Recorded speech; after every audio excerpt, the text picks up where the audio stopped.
I'm in my 33rd year in the Vancouver Men's Chorus, and if I'm in my 33rd year, then GALA courses has to be celebrating more than 30. I know that.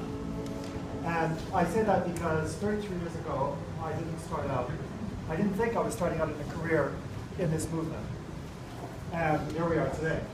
I also get very verklempt very easily, so if I choke up and die, I want you all to just say cheers. I'll catch my breath and we'll carry on. Thank you. So Dennis and I are going to sort of tag team our way through a couple of points that just sort of came to mind for us this afternoon.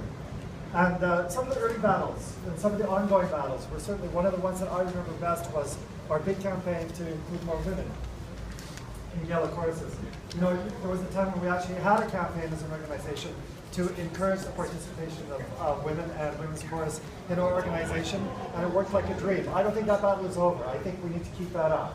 In Canada, we've got a better balance, but we need to fight that same battle at home as well.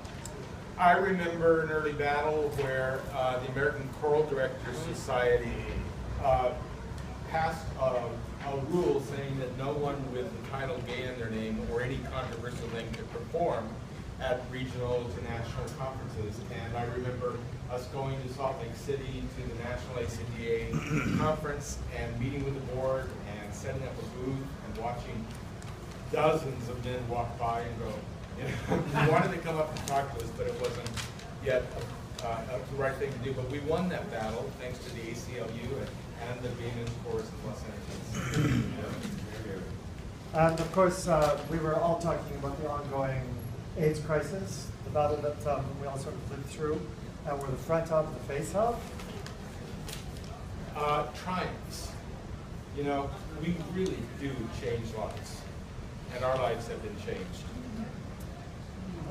Some of the people that I know have often described their relationship to their chorus as life affirming, as well as life changing, and I never wanted to say that. I think perhaps one of the biggest legacies of GALA choruses is our history of festivals. And they're just getting better and better and are so valuable to all of us. Based on what we heard today and what we see around us, I think that we also have got a well-staffed, stable organization. And again, that wasn't always the case.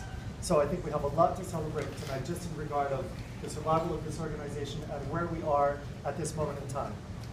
Going back over 30 years, most of us like to think about the fact that when we started, we had no idea of what we were doing.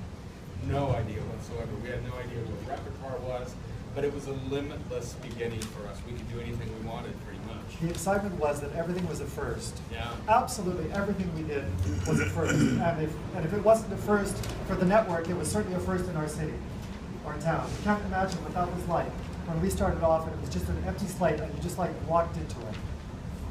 And it's dropped. The other great legacy that we will leave behind eventually is our development of repertoire.